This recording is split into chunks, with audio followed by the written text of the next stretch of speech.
So we're picking up in this video with politics and the people of the French Revolution from 1789 to 1791. And we're starting with the formation of the National Assembly. So the calling of the Estates General opened up a bunch of social and political demands across the country. Remember, the Estates General had not been held since 1614, so it's like 175 years. So the nobles, the clergy, the commoners had elected delegates from each electoral district, and they began preparing their own list of grievances.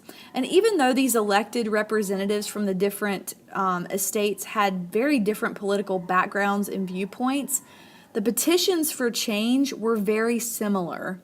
And these similarities included the institution of a constitutional monarchy. They believed that they should keep the king, but that he should be accountable to a constitution. It also called for the consent of the Estates General to any taxes and laws. They also all wanted a guarantee of individual liberties through written law and a loosening of economic regulations. And so despite these high hopes for agreement and reform at the opening session at Versailles on May 5th, 1789, the estates were almost immediately deadlocked due to arguments about whether or not they would meet together or separately. So this guy named Emmanuel Joseph Sieyès, and this is an important name, you may see this on your exam somewhere, wrote this pamphlet called "What is the Third Estate?" And he basically argued that the Third Estate is everything. This is most of the people. And he said that the nobility was a tiny, overprivileged minority, and that the neglected Third Estate constituted the true strength of the nation of France. And so the delegates of the Third Estate refused to transact any business until the king ordered everybody to sit together in a single body. And so on June 17th, the Third Estate voted to call itself the National Assembly. And on June 20th, they took the famous oath of the tennis court, where they agreed not to disband until they had written a new constitution. And so the king responded to this challenge to his authority by making a speech on June 23rd, just 3 days later, in which he urged reforms. And then on June 27th, he ordered that all three estates would meet together. And so he kind of fumbled around and reasserted his divine right to rule by calling on 18,000 troops toward the capital and by dismissing some of his liberal ministers and his finance minister. So amidst this political turmoil at Versailles, the common people were dealing with soaring bread prices and economic depression and the collapse of demand for manufactured goods. So bread riots broke out in Paris in late April and May of 1789. And by July, about 150,000 of the people's 600,000 were out of work. And so the people of Paris believed that they should have steady work and bread at fair prices. And they feared that this moderate finance minister that Louis had dismissed would put them at the mercy of aristocratic landowners. And that scared them. So the king's troops began amassing near Paris in July, and angry crowds formed and passionate voices urged action. So on July 14th, 1789, several hundred people marched toward the Bastille, which is like a royal prison in Paris that held, at the time, political prisoners. And so they went there to search for weapons and gunpowder. And the governor of this fortress prison refused to hand over the gunpowder, and he panicked and he ordered his men to resist. So his guards ended up killing 98 people who were attempting to enter, but they were unable to prevent the prison's takeover. So they successfully stormed the Bastille. And on July 17th, Louis reinstated his finance minister to try to please the poor, and he called for the withdrawal of troops from Paris. So by the summer of 1789, the struggling French peasants had reached their boiling point, and they began to rise in insurrection against their lords. And that manifested in them ransacking their manor houses and burning feudal documents that recorded their obligations to their lords. And so faced with this chaos, some liberal nobles and middle-class delegates at Versailles urged equality in taxation and the elimination of feudal dues. And in the end, peasant serfdom, exclusive hunting rights, fees for administering justice, and a whole bunch of other dues that peasants were expected to pay were abolished, along with forced tithes that of course, were paid to the church. So the peasant revolts did result in some rights. And having granted these new rights to the peasantry, the National Assembly also issued the Declaration of the Rights of Man and Citizen on August 27th, 1789.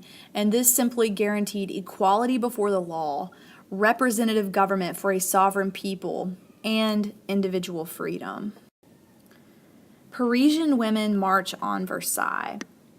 So the National Assembly's Declaration of the Rights of Man and Citizen was great, but it had little practical effect for the poor and hungry people of Paris. They were still starving, they were still unemployed, and the economic crisis continued to worsen. So on October 5th, about 7,000 desperate women marched the 12 miles from Paris to Versailles, invaded the National Assembly, and demanded bread.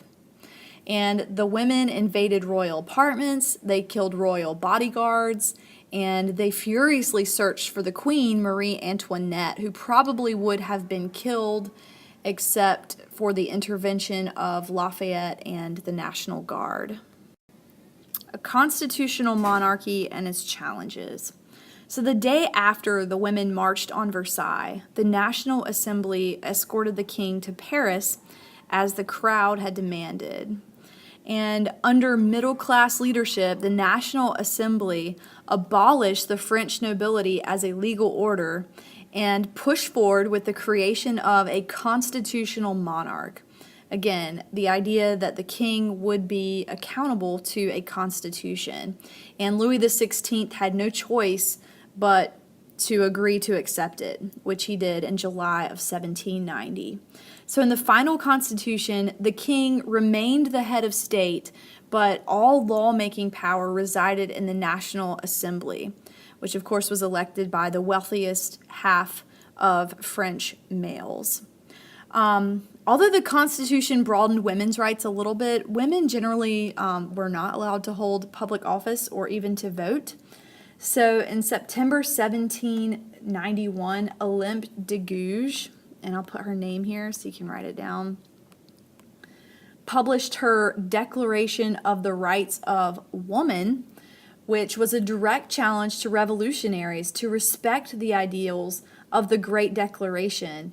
And her arguments received little sympathy among revolutionary leaders because most of them still believed that women should focus on their domestic duties. In other words, being a good wife and mother. And she should not concern herself with politics or things of that nature. So the National Assembly established 83 departments to replace the historic provinces. And it prohibited monopolies, it prohibited guilds, and basically almost all barriers to trade. And so in a radical reorganization of the country's religious life, the Assembly also granted religious freedom to the small minority of French Jews and Protestants. They also nationalized the Catholic Church's property and abolished monasteries.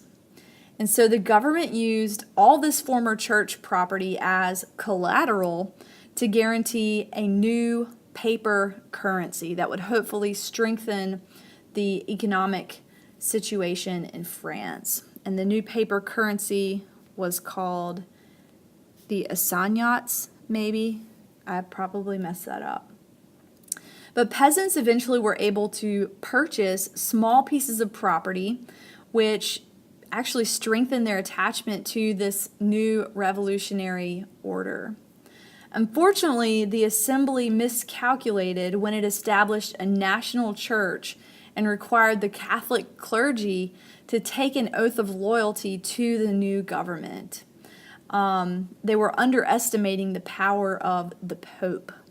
So the Pope formally condemned the assembly's actions there, and only half of all French priests even swore that oath.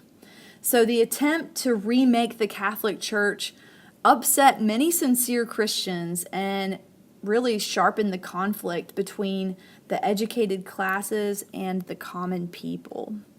And we'll go ahead and end this segment right here and pick up tomorrow with Republican France, 1791 to 1799.